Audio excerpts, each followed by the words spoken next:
Me llamo Juan Ramírez Pérez, soy de Querétaro capital y aunque ya estoy fuera del servicio militar desde hace años, hay noches en que todavía siento el frío de noviembre del 2009 metido en los huesos.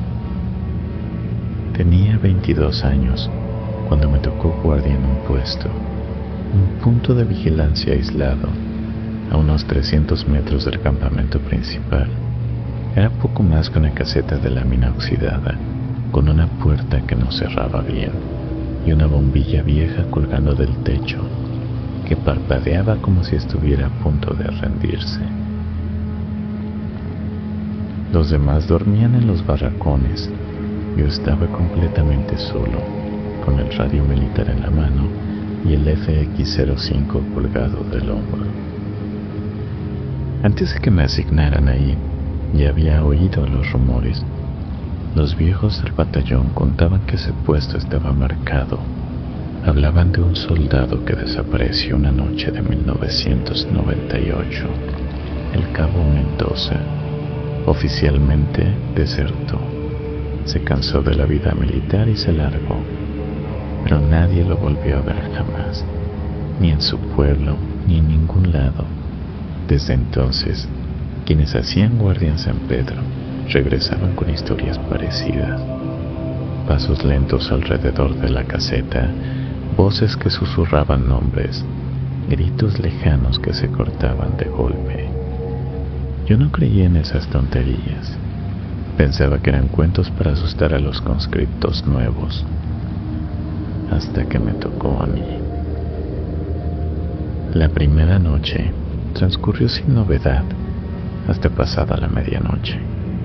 El silencio era tan denso que se podía cortar con el machete. De pronto, escuché pasos detrás de la caseta, lentos, arrastrados, como botas militares sobre grava seca. Me puse de pie de un salto, encendí la linterna y barrí el terreno. Nada, solo oscuridad y el frío aire de la noche. Los pasos regresaron minutos después. Se acercaban, se alejaban, se detenían justo cuando yo giraba la cabeza. Era como si quien quiera que estuviera ahí supiera exactamente cuándo lo buscaba. Intenté convencerme de que era un tejón o un coyote, pero el ritmo era demasiado constante, demasiado humano. Al amanecer, cuando me relevó el siguiente guardia, no dije nada. Me sentía ridículo. La segunda noche fue peor. Los pasos empezaron más temprano.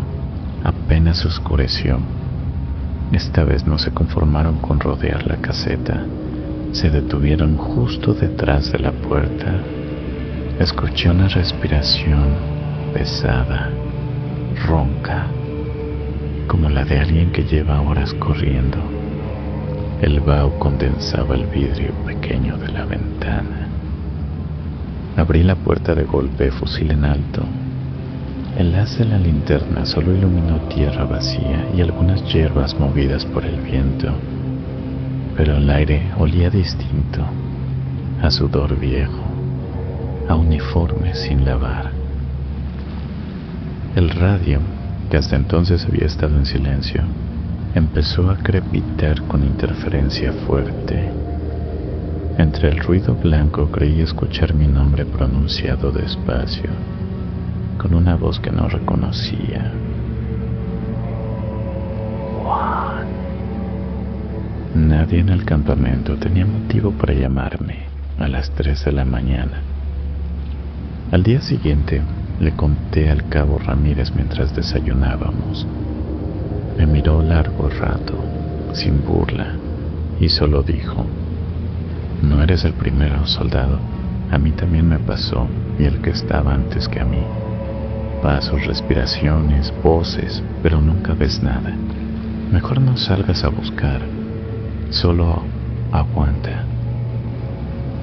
La tercera noche fue la que casi me quiebra.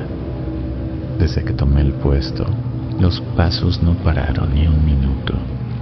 A veces detrás, a veces a los lados, como si alguien caminara en círculos a mi alrededor, midiendo el terreno. La bombilla parpadeaba más que nunca.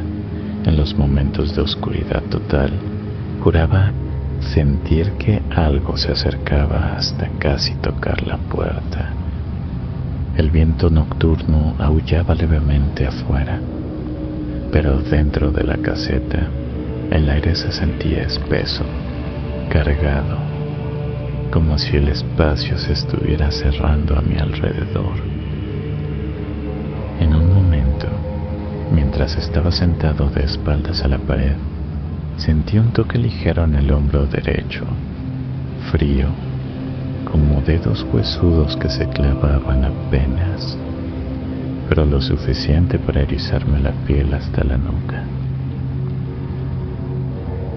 El corazón me dio un vuelco, un escalofrío me recorrió la espina dorsal y por un segundo pensé que era el cabo Ramírez bromeando, pero sabía que no podía ser. Me volteé de golpe con la linterna encendida y apuntando directo.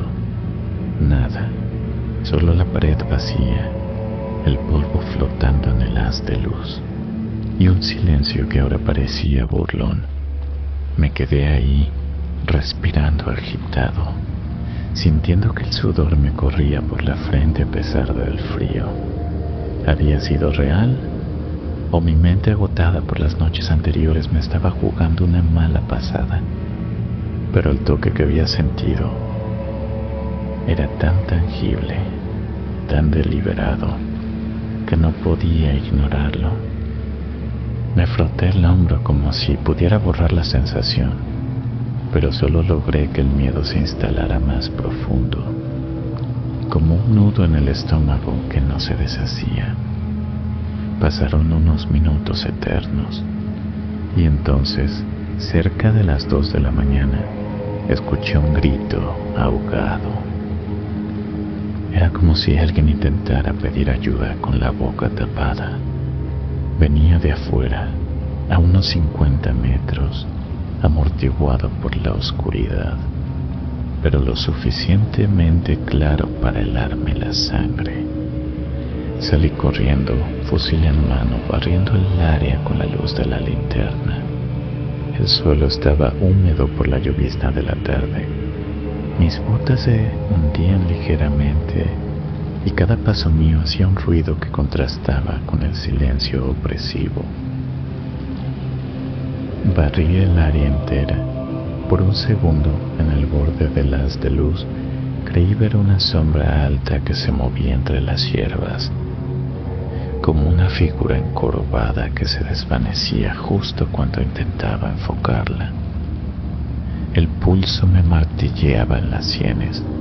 Corrí hacia ahí, pero al llegar, nada. Solo el viento moviendo las ramas y un olor sutil a tierra removida, como si alguien hubiera estado ahí segundos antes.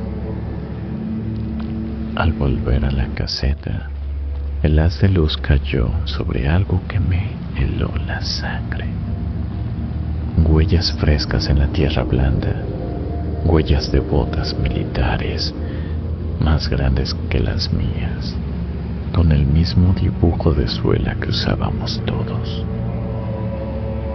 Formaban un camino perfecto que rodeaba la caseta y terminaba justo frente a la puerta, como si alguien hubiera estado ahí parado, observándome durante horas. Me quedé mirando esas huellas un rato largo, con el corazón latiéndome en la garganta. Cuando alcé la vista, el radio volvió a crepitar. La interferencia se aclaró por un segundo y una voz ronca, agotada, dijo con toda claridad: no me dejaron volver. La transmisión se cortó de golpe. No pedí relevo, aguanté hasta el amanecer, sentado de espaldas a la pared, con el fusil atravesado en el regazo. Cuando llegó la luz del día, las huellas seguían ahí. El sargento que me relevó las miró, frunció el ceño y no dijo nada. simplemente las borró con su bota al pasar. Desde entonces, cada vez que asignan guardia en esa caseta, el nuevo regresa pálido y con la misma historia. Pasos que rodean, respiraciones detrás de la puerta, una voz que susurra nombres en el radio. Nadie sabe a ciencia cierta qué le pasó al cabo Mendoza. Algunos dicen que intentó desertar y lo atraparon. Otros que simplemente se perdió en la noche. Yo solo sé que esas huellas no eran mías y que nunca más me ofrecí de voluntario para una guardia nocturna.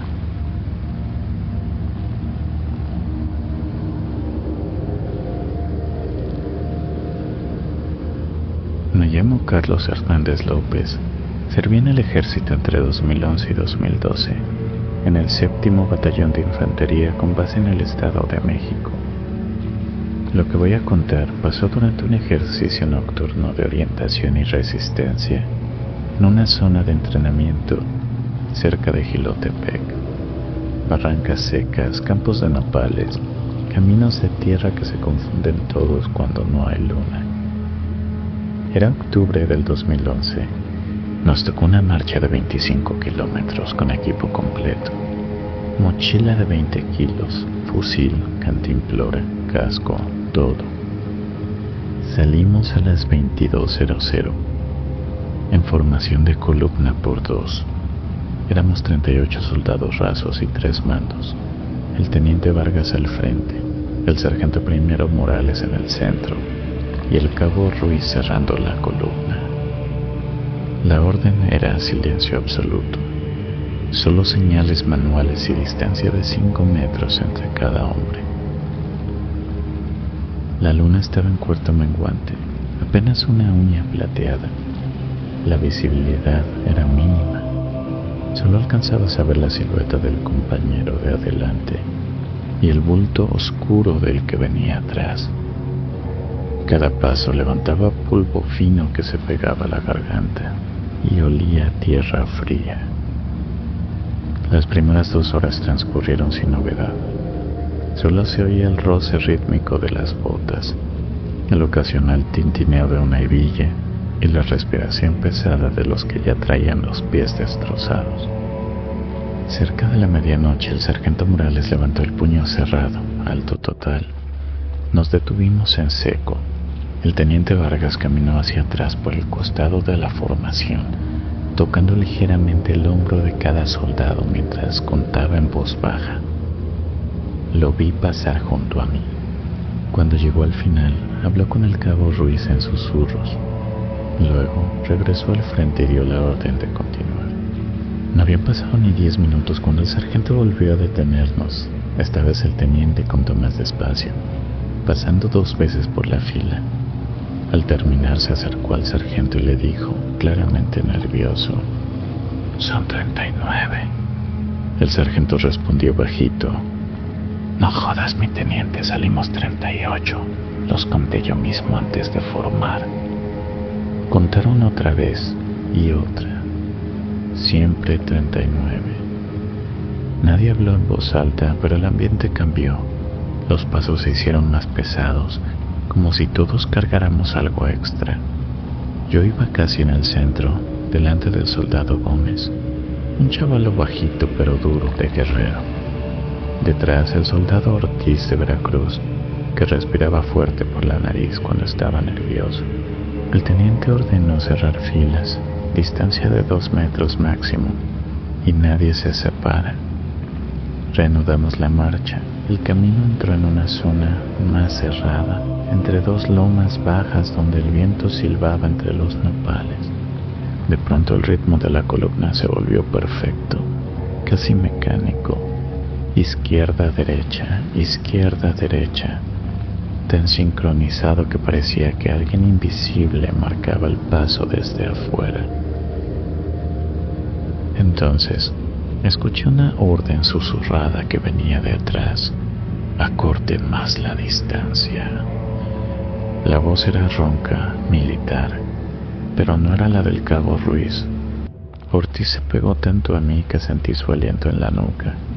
Yo hice lo mismo con Gómez. La columna se compactó hasta casi tocarnos. Segundos después, la misma voz, ahora adelante.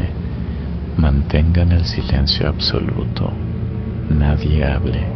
El teniente Vargas no había abierto la boca. Lo oía claramente la cabeza recortado contra el cielo oscuro.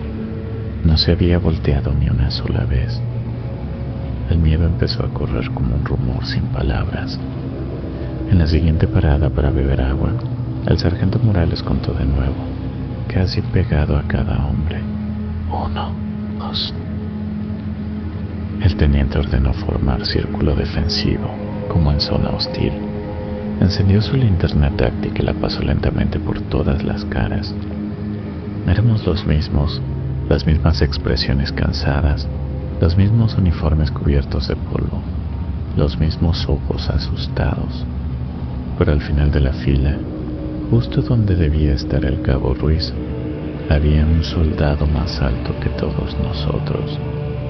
Llevaba el equipo completo, el casco muy rayado y sucio, como si llevara años expuesto al sol y la tierra. El teniente apuntó la luz directo a su rostro y gritó: «Identifíquese, soldado, nombre y número». No hubo respuesta, solo silencio. El haz de luz tembló ligeramente en la mano del teniente. La cara de esa figura quedaba completamente en sombra, imposible de distinguir, como si la luz de la linterna no llegara del todo a ese punto, aunque estuviera solo a unos metros. El soldado Gómez, que estaba a mi lado, soltó un «¿Qué es esa mierda?», apenas audible. En ese instante la figura dio un paso hacia atrás, rompiendo el círculo. El teniente levantó el fusil y ordenó: «¡Alto! Nadie se mueva». Pero la figura siguió retrocediendo despacio, hasta fundirse con la oscuridad entre dos nopales altos. No se escucharon pasos, no crujió una rama, simplemente dejó de estar. El teniente ordenó recontar inmediatamente. 38. Reanudamos la marcha a paso rápido, casi trote. Nadie habló hasta llegar al punto de reunión cuando ya clareaba. Ahí, a plena luz del día, el sargento contó otra vez por costumbre. 38. El teniente Vargas reportó error de conteo por fatiga extrema en condiciones de baja visibilidad. Nada más entró en el parte oficial. Pero en las marchas nocturnas siguientes, cuando pasábamos por esa misma zona, más de uno sentía que el ritmo se sincronizaba solo y volteaba disimuladamente hacia atrás para confirmar que no volviéramos a ser 39. Algunos compañeros juraban que en las fotos grupales de aquellos ejercicios, en el fondo, muy borroso, se veía una silueta extra entre los nopales. Yo me salí del ejército al cumplir mi tiempo. Han pasado años desde entonces, pero hasta la fecha no me atrevo a mirar esas fotos. Las borré todas. Gracias por llegar hasta aquí. Déjame en los comentarios qué te ha parecido. Si te gustó, suscríbete y nos escucharemos pronto.